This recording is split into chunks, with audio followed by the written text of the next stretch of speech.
नमस्कार दोस्तों। तो दोस्तों मैंने हरियाणा वेबसाइट से संस्कृत का 9वीं क्लास का पेपर निकाल लिया है। जैसे आप इस वीडियो में देख रहे हैं, जो आपका पेपर 6 मार्च या 7 मार्च को होने वाला है वो मैं आपको बताने वाला हूं 9वीं कक्षा के सभी विद्यार्थियों को।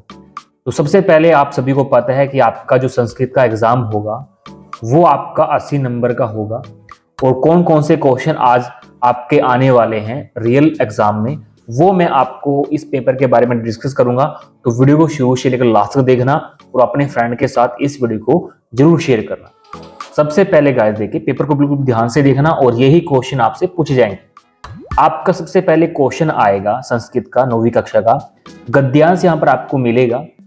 उसके बाद आपको यहाँ पर यानी कि इसमें बताया गया है कि आपको 3 क्वेश्चन दिए गए हैं जिसमें से आपको एक क्वेश्चन का आंसर आपको देना है। तो सबसे पहले आपके पास गद्यांश आएगा, ये संस्कृत भाषा में लिखा हुआ है। आपको एक बार या फिर 2 बार, आपको 3 बार पढ़ना है ताकि आपको समझ में आ जाए।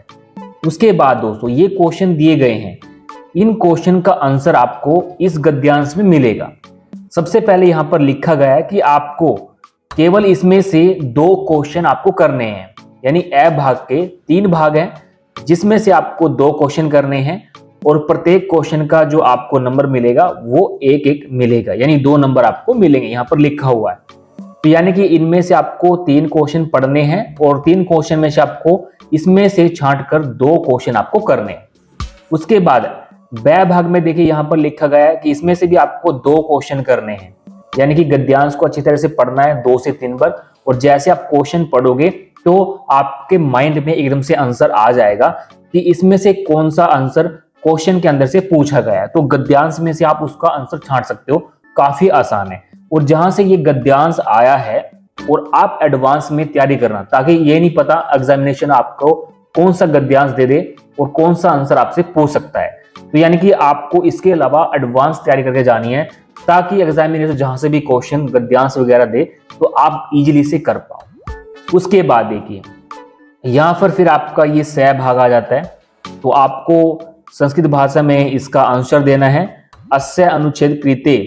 तो यानी कि आपको संस्कृत भाषा में आपको शीर्षक बताना है, ठीक है। वो आप यहाँ पर लिख सकते हैं अगर आपने पढ़ा है 9वीं कक्षा में, टीचर आपके अच्छे थे पढ़ाने वाले। उसके बाद फिर यहाँ पर आपको देखिए, यहाँ पर ये आपको 4 ऑप्शन दिए गए हैं, आपको छंदी विच्छेद करनी है।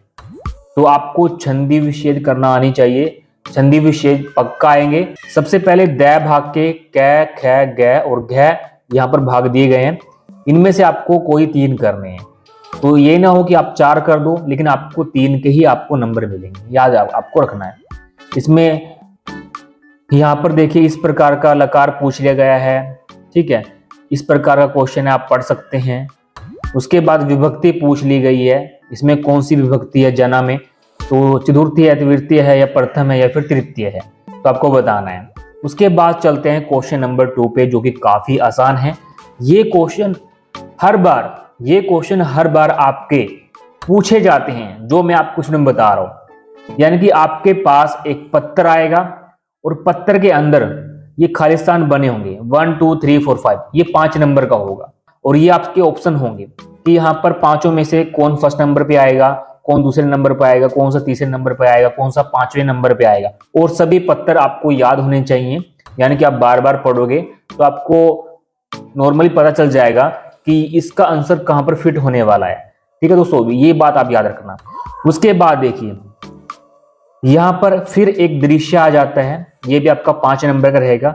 इस दृश्य को देखकर, दूसरा क्वेश्चन का ख का दृश्य को देखकर आपको ये भरने हैं, यानी ये खालिस्तान आपको भरने हैं। यहाँ पर ये 5 उत्तर दिए गए हैं, कौन सा उत्तर किस में आएगा वो आपको यहाँ पर इस क्वेश्चन को पढ़कर आपको सही आंसर को यहाँ पर लिखना है। उसके बाद फिर देखिए आपके पास एक गद्यांश आएगा और इस गद्यांश का आपको हिंदी भाषा के अंदर सब प्रसंग यानी आपको लिखना है। हिंदी भाषा के अंदर आपको ये 2 से 3 बार पढ़ना है, यानी कि थोड़ा बहुत अगर आपको नहीं आता तो अच्छी तरह से पढ़कर, जैसे कि सूर्योदय की बात यहाँ पर हो रही है, वृक्ष की बात हो रही है, ठीक है, इस तरह से आप पढ़कर आप हिंदी में इसको अनुवाद करना है, यानी आपको हिंदी में लिखना है। या तो आप ये कर सकते हैं या फिर आपको ये करना होगा, दोनों में से क और ख जहां पर अथवा लिखा रहता है, दोनों में से आपको एक करना होगा तो आपको 4 नंबर मिलेंगे। उसके बाद फिर आपको देखिए श्लोक दिया गया है, यहाँ पर है श्लोक। तो यहाँ पर बोल रहा है कि आपको इस श्लोक को हिंदी में आपको लिखना है, यानी कि इस श्लोक में बताना है कि क्या बताया गया है, आपको हिंदी में लिखकर बताना है। ठीक है, ये आपका 4 नंबर का आएगा। वही बात है जो अथवा में होता है, या तो आप ये करोगे या फिर आप ये करोगे, दोनों में से आपको एक करना होगा, तो आपको 4 नंबर मिलेंगे। फिर देखिए आपकी युक्ति आ जाती है।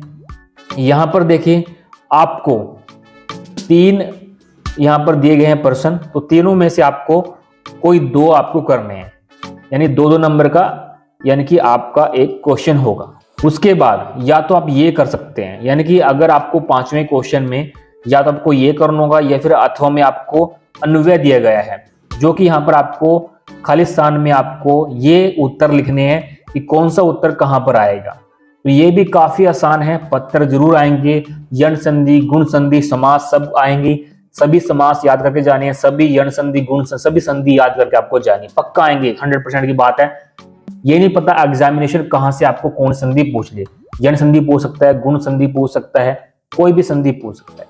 उसके बाद छठा क्वेश्चन देखिए यहाँ पर आपके पास आएगा गद्यांश।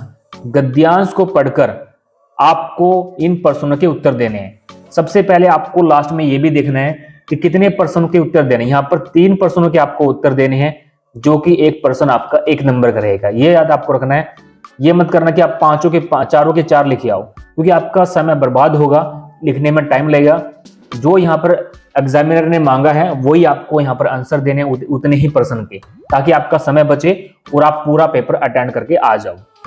और मैं आपको बताना चाहूंगा, अगर आप 4 भी कर देते हो पूरे, तो फिर भी आपको 3 ही नंबर मिलेंगे। ये मत सोचना कि मुझे ज्यादा नंबर मिल जाएंगे, ये गलती आप मत करना।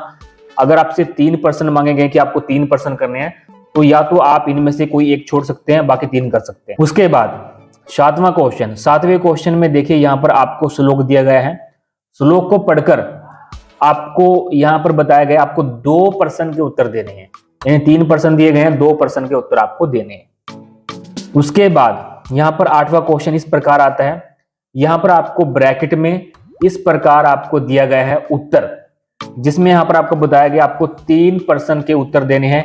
यहाँ पर 5 प्रश्न दिए गए हैं, तो इसमें आपको बताना है किसमें कसमें आएगा, किसमें कस्मात आएगा।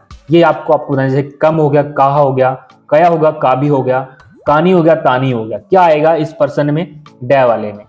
उसके बाद देखिए 9वां प्रश्न आपका कुछ इस प्रकार आता है, यानी कि एक आपको श्लोक लिखना है संस्कृत भाषा में, जो कि 4 नंबर का है। तो आप बिल्कुल आसान कोई भी आप श्लोक लिख सकते हो, आपसे बस सीधा डायरेक्ट पूछ लिया गया है, जो भी आपको आता है उस भाग में से, तो आपको वो लिखना पड़ेगा। उसके बाद फिर आपके आ जाते हैं व्याकरण। जैसे दोस्तों मैंने आपको बताया है, व्याकरण का भी आपका संस्कृत का पेपर होगा। जैसे यहाँ पर आ चुका है, स्वर संदेह या फिर यण संदेह को आप हिंदी भाषा में उदाहरण से लिखना, तो यानी कि आपको इस प्रश्न का आपको 2 नंबर मिलेगा। उदाहरण जरूरी है, 1 नंबर आपका मिलेगा जब आप स्वर संदेह के बारे में लिखोगे, उदाहरण का भी आपको 1 नंबर मिलेगा, यानी 2 नंबर आपको टोटल मिलेंगे। तो इसलिए मैं आपको बोलता हूं कि जितनी भी संधि है, सभी की संधि आपको याद करके जानी है। उसके बाद ख भाग आपका 2 नंबर का है, अव्ययभाव समास या फिर द्विगु समास। द्विगु समास में क्या होता है, जिसका दूसरा पद प्रधान होता है उसे हम द्विगु समास कहते हैं। आई थिंक ये राइट आंसर है, जो कि मैंने आपको बताया, क्योंकि मैंने 10th में पढ़ा था, 9th में पढ़ा था, जब मेरे पास संस्कृत थी। उसके बाद मैं नॉन मेडिकल से या साइंस से मैंने अपनी 12th पास की है। तो देखिए दोस्तों, यहाँ पर आपको उदाहरण सहित बताना है, जो कि काफी आसान है, आपको हिंदी भाषा में लिखना है। उसके बाद कर्ता कारक, यानी आपको कारक सभी याद करके जाने हैं, कोई से भी कारक एग्जामिनेशन पूछ सकता है, तो आपको हिंदी भाषा में कर्ता कारक या फिर कर्ण कारक यहाँ पर बताया गया है कि इस पेपर के अंदर कि आपको हिंदी भाषा में लिखना है, उदाहरण सहित लिखना है। उदाहरण आपको जो लिखना है, 1 या 2 उदाहरण आप दे सकते हैं, जो भी आपको याद है। उसके बाद देखिए यहाँ पर आपको प्रश्न दिए गए हैं। इसमें आपको पूछा गया है कि आपको सिर्फ 4 प्रश्नों के उत्तर देने हैं, यानी कि एक शब्द के ये उत्तर हैं जो कि आपको बताने हैं। ठीक है, तो ये बड़े आराम से आप कर पाओगे। उसके बाद फिर आपको यहाँ पर देखिए प्रश्न दिए गए हैं, जिसमें आपको 4 प्रश्न करने हैं, ये भी आप कर पाओगे। ये यहाँ पर आपको 6 प्रश्न दिए गए हैं, इसमें से 4% करने यहाँ पर आपको दिया गया, जो भी देखकर तभी आपको आंसर देने हैं। 6 के 6 नहीं लिखने, आपके समय बर्बाद हो जाएगा। जो भी आपको 4 आते हैं फिर 4 कीजिए, 2 आते हैं 2 कीजिए। उसके बाद फिर यहाँ पर आपको 13वें क्वेश्चन के अंदर आपको बताया गया है कि आपको इसमें से कोई भी 4 करने। 5 आपको प्रश्न दिए गए हैं, खाली स्थान आपको भरने कि इसमें रामता आएगा या फिर रामेण आएगा, रुस्तम आएगा या पुत्रम आएगा या फिर पुत्राय आएगा। ये आगे आपको रखना है। कौन सा सही उत्तर है वो यहाँ पर आपको खाली स्थान में लिखना है। उसके बाद 14वां क्वेश्चन देखिए इस प्रकार है, जिसमें से आपको सिर्फ 2 प्रश्नों के बारे में उपसर्ग आपको बताने हैं। उसके बाद फिर आपका आ जाता है option type question, last question, जो कि 16 नंबर की हैं। यानी कि आपको ऑप्शन टाइम में से उत्तर छांटने हैं कि कौन सा उत्तर ठीक है। और ये 16 नंबर आपके काफी आसान हैं और इससे आप ले सकते हो। सबसे पहले पूछ लिया गया है सूर्य जमा उदय का संधि विच्छेद आपको करना है, यानी कि संधि आपको करनी है, यानी कि इनको जोड़कर क्या बनता है। तो सभी को पता है इसका जोड़कर यानी सूर्योदय बनता है। तो यहाँ पर देखिए मात्रा का फर्क है। इन दोनों में से ये दोनों राइट आंसर हैं, लेकिन मात्रा का फर्क है और पीछे ये 2 बिंदु लगी हुई हैं। तो इसका जो राइट आंसर है वो सूर्योदय है, यहाँ पर है, यानी दूसरा इसका राइट आंसर है। ये याद आपको रखना है। अब यहाँ पर देखिए स्वागतम, यानी आपको संधि विच्छेद करनी है। इसका संधि विच्छेद में क्या होगा? इसका जो राइट आंसर है वो 3 है, सु जमा आगतम। उसके बाद माता पितरो, यानी कि आपको समास बताना है कि कौन सा समास है। यानी कि माता पितरो एक उदाहरण है। ये किस समास का उदाहरण है? द्विगु कर्मधारय द्वंद, यानी द्वंद का उसमें समास वो होता है जिसमें दोनों पद प्रधान होते हैं। जैसे माता पिता, माता और पिता, माता पितरो, माता और पितरो। तो यानी कि द्वंद समास हो सकता है क्योंकि यहाँ पर दोनों पद प्रधान यहाँ पर दिखाई दे रहे हैं। ठीक है। उसके बाद कर्मधारय समास के बारे में विग्रह की, यानी कि आपको विग्रह करके बताना है। तो ये ऑप्शन टाइप है, तो आपको थोड़ा सा पढ़कर समझकर आपको राइट आंसर आपको करना है। और याद रहे एक एक नंबर आपके लिए काफी इंपॉर्टेंट है, क्योंकि दोस्तों बूंद बूंद से सागर भरता है। और जैसे ही आप एक नंबर को जोड़ोगे तभी आपके 80/80 नंबर आएंगे। उसके बाद दोस्तों देखिए इस प्रकार के क्वेश्चन है, आप पढ़ सकते हैं। दोस्तों मैं पढ़ूंगा तो वीडियो काफी लंबा हो जाएगा। और उसके बाद इस तरह के क्वेश्चन भी आपके आएंगे। आपको संख्या दे दी जाएगी संस्कृत भाषा में, आपको बतानी है कि इसको अंकों में क्या कहते हैं, जैसे इस प्रकार आप देख रहे हैं। ठीक है, ये क्वेश्चन पक्का आएंगे। और कुछ क्वेश्चन आपके टाइम के आएंगे, यानी कि घड़ी वाले। इस प्रकार की घड़ी आपको दी गई होगी, इसमें पूछ लिया जाएगा कि कितने बजे हैं। नीचे 4 ऑप्शन आपको मिलेंगे कि संस्कृत भाषा में कितने बजे हैं, सब 7 बजे हैं, 5 बजे हैं या फिर कितने बजे हैं, आपको पता ही होना चाहिए। जैसे कि यहाँ पर संस्कृत भाषा में अभी देखिए 5 बज चुके हैं, तो 5 यहाँ पर आ जाएगा। ठीक है। अब देखिए यहाँ पर 6 बजे हैं या फिर 12 बजे हैं, कितने बजे हैं, तो यहाँ पर आपको वो बताया जाएगा। तो उसको देखकर, घड़ी को देखकर आपको राइट आंसर देना है। तो ये पूरा का पूरा पेपर दोस्तों मैंने आपको करवा दिया है, जो कि HBSC की वेबसाइट, हरियाणा बोर्ड की वेबसाइट से मुझे ये एग्जाम मिला है। तो आप बिल्कुल अच्छे से तैयारी करना। और जिस प्रकार मैंने आपको बताया कि एडवांस तैयारी करना, सभी समास, सभी संधि, सभी कारक आपको याद करके जाने हैं। संधि विच्छेद जरूर आएगी और उपसर्ग जरूर आएंगे। इसके अलावा आपका पत्र जरूर आएगा और काफी सारी ऐसी यहाँ पर प्रश्न पूछे गए हैं जो कि मैंने आपको इस वीडियो में बता दिए गए हैं।